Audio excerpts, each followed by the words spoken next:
কবে আসছে? বলি পুজোর তো আর বেশি দেরি নেই গো।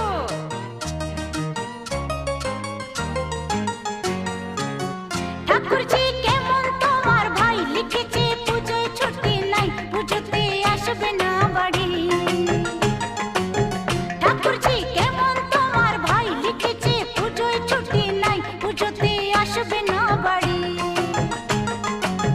বলো তো লাগে কেমন, বোঝালে বুঝে কি মন।